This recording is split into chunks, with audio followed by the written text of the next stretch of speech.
Shalom, saudara-saudara. Pada pagi hari ini, kita bersama-sama akan membuka Alkitab kita dalam 2 Timotius pasal yang ketiga, ayat yang pertama. Ketahuilah bahwa pada hari-hari terakhir akan datang masa yang sukar.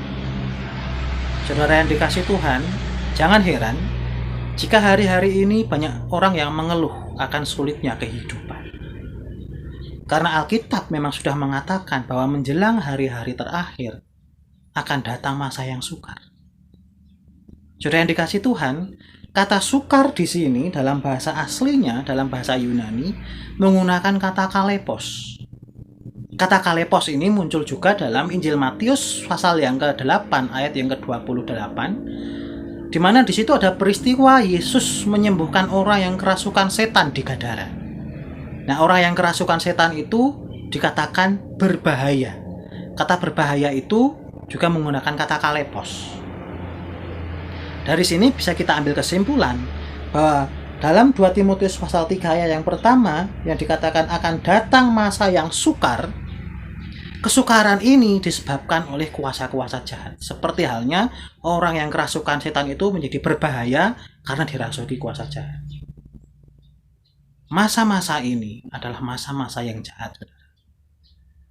Dan selama kita hidup di dunia ini, yang mengalami kesukaran bukan hanya yang bukan umat Tuhan. Namun umat Tuhan yang masih hidup di dunia ini juga mau tidak mau mengalami imbas. Sama-sama mengalami masa yang sukar. Saudara. Dan saudara yang dikasih Tuhan, Nabi Daniel juga mendapat penglihatan tentang akhir zaman yang tertulis dalam Daniel pasal yang ke-11 ayat yang ke-32. Saya akan bacakan. Dan orang-orang yang berlaku fasik terhadap perjanjian akan dibujuknya sampai murtad dengan kata-kata licin, tetapi umat yang mengenal Allahnya akan tetap kuat dan akan bertindak. Saudara, kalau kita membaca seluruh perikop ini, kita tahu bahwa masa yang sukar ini juga adalah masa pengujian bagi umat Tuhan untuk menguji iman mereka. Apakah dalam masa yang sukar ini mereka tetap dengan teguh memegang iman mereka, kesetiaan mereka kepada Tuhan, ataukah mereka melepaskan iman mereka demi mendapat kenikmatan dunia ini, demi bisa lolos dari persoalan dunia ini, demi mendapat kenyamanan, dan berlaku fasik dengan meninggalkan Tuhan. Nah, saudara, dalam ayat yang ke-32 ini ada kata-kata yang indah. Firman Tuhan mengatakan, tetapi umat yang mengenal Allahnya akan tetap kuat dan akan bertindak.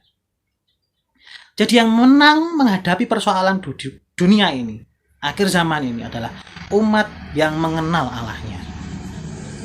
Nah, saudara, ketika saya meneliti dalam bahasa teks asli Alkitab, kata mengenal di sini menggunakan kata yada. Kata yada ini juga bisa diterjemahkan dengan menyembah. Nah, yada itu dari kata yad. Yad itu tangan. Jadi biasanya orang-orang umat Tuhan pada zaman perjanjian lama, ketika mereka menyembah Tuhan, mereka itu bisa mulai puji-pujian seperti Mazmur pasal yang ke-42 ayat yang ke-6, ketika Daud berkata, aku mau bersyukur lagi kepada Allah. Kata bersyukur itu juga menggunakan kata yada.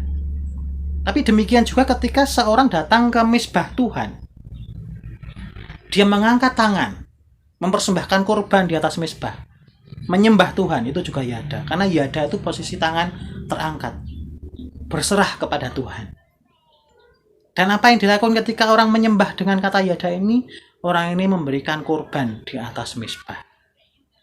Nah, saudara, jadi kata mengenal Tuhan, mengenal Allah dalam ayat ini bukan hanya sekedar orang yang tahu tentang Allah, tapi orang yang kehidupannya menyembah Allah. Menyembah dalam arti apa?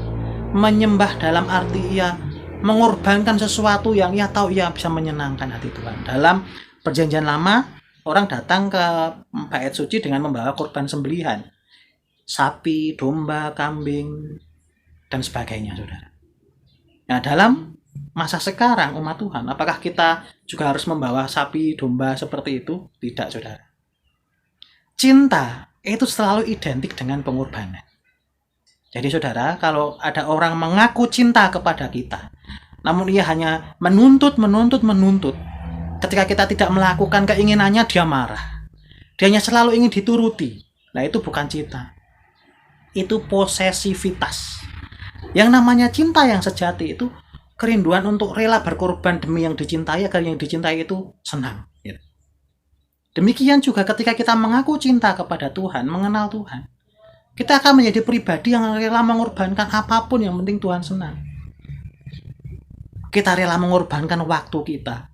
Setiap hari kita memberi waktu yang terbaik kepada Tuhan untuk kita bersaat teduh, memuji menyembah Tuhan, merenungkan firman Tuhan, mengoreksi diri kita supaya hati kita dikoreksi oleh Tuhan.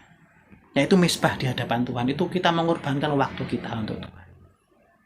Demikian juga mungkin kita mengorbankan perasaan. Contoh saudara, firman Tuhan mengatakan jikalau ada yang bersalah kepadamu, ampunilah. Nah, ketika kita mengampuni itu kadang sakit saudara. Dan ketika kita menjadi pribadi yang mengampuni, apa kata orang dunia?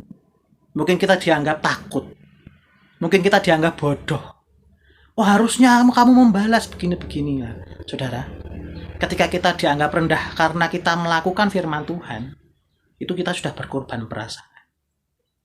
Demikian juga mungkin dalam masa-masa yang sukar ini, ada tawaran-tawaran yang mungkin membuat kita mendapat keuntungan yang banyak, dan kita tahu tawaran itu sesuatu yang tidak benar di hadapan Tuhan.